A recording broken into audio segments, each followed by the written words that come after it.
Nama saya Mahda Thalia Yulianti dari kelas 10 IPS 2, nomor absen saya 21. Saya di sini akan mempresentasikan hasil poster saya yang berjudul Pergaulan Hidup Sehat. Dan saya akan menjelaskan makna-makna dari foto-foto yang ada di poster saya. Pertama adalah dilarang merokok. Karena saat ini, meski sudah mengetahui dampak dan bahaya dari rokok, pada kenyataannya masih banyak sekali orang yang merokok dan tidak menghiraukan berbagai macam risiko kesehatan yang bahkan sudah tertulis dengan jelas di tiap bungkus rokok. Kelompok usia dengan jumlah perokok terbanyak adalah 15-19 tahun, disusul oleh kelompok usia 10-14 tahun di urutan kedua. Padahal dampak rokok bagi anak-anak dan remaja nyatanya sangat serius, bahkan dapat menyebabkan kematian pada beberapa kasus parah. Beberapa dampak kesehatan yang dapat dialami jika seseorang merokok sejak usia remaja yaitu 1. Paru-paru berhenti berkembang. 2. Gejala penyakit jantung dan pembuluh darah. 3. Kerusakan gigi. 4. Masalah pada otot dan tulang. Dan yang terakhir, kanker.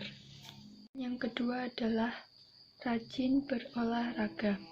Karena rajin berolahraga ketika masih muda tak hanya bisa memberikan manfaat saat itu juga, melainkan juga hingga orang tersebut dewasa dan tua. Penelitian terbaru mengungkap bahwa berolahraga teratur di usia muda akan meningkatkan kesehatan tulang dan menguatkannya hingga usia tua. Ketika orang mulai berolahraga sejak muda hingga mereka dewasa, mereka akan mendapatkan manfaat yang sangat besar. Ketika muda, mereka mengalami peningkatan massa dan kekuatan otot, sehingga di masa tua, otot mereka lebih besar dan kuat. Ketika mereka sudah tak berlatih di usia tua, massa tulang mereka menghilang, namun kekuatan otot mereka tidak. Ketika berusia 80 tahun, pemain yang sudah tak aktif masih memiliki massa tulang dan otot yang baik. Sementara itu, pemain yang masih aktif sampai tua memiliki massa otot 28% lebih kuat. Yang ketiga, stop narkoba. Karena penyalahgunaan narkoba di Indonesia semakin meningkat dan permasalahan yang ditimbulkan juga semakin kompleks. Kejahatan narkoba merupakan kejahatan lintas negara, terorganisir, dan serius yang dapat menimpa sebagai lapisan masyarakat.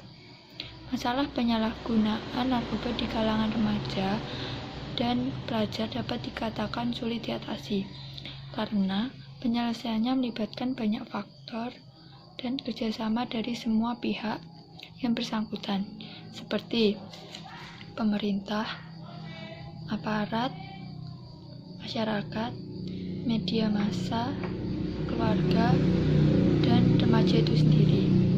Penyalahgunaan narkoba terjadi karena korban kurang atau tidak memahami apa narkoba itu, sehingga dapat dibohongi oleh pihak yang tidak bertanggung jawab atau pengedar.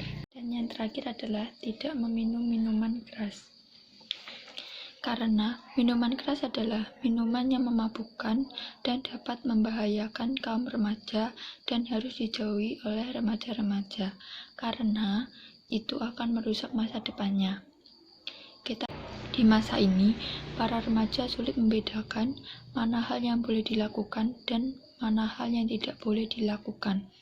Karena para remaja semua hal yang dilakukannya dianggap benar. Faktanya, kita dapat melihat dari lingkungan kita sendiri bahwa banyak kenakalan remaja sekarang ini sudah melebihi batas yang sewajarnya. Banyak anak di bawah umur yang sudah mengenal rokok, narkoba, dan miras. Tidak hanya dilakukan oleh orang dewasa, tetapi banyak juga dari kalangan para remaja. Minum minuman keras sudah selayaknya diberantas, karena dampak negatif yang dapat ditimbulkan, dan dalam ajaran agama tertentu, minum minuman keras adalah perbuatan yang dilarang.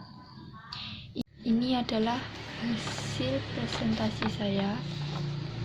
Maaf jika ada kesalahan kata. Terima kasih.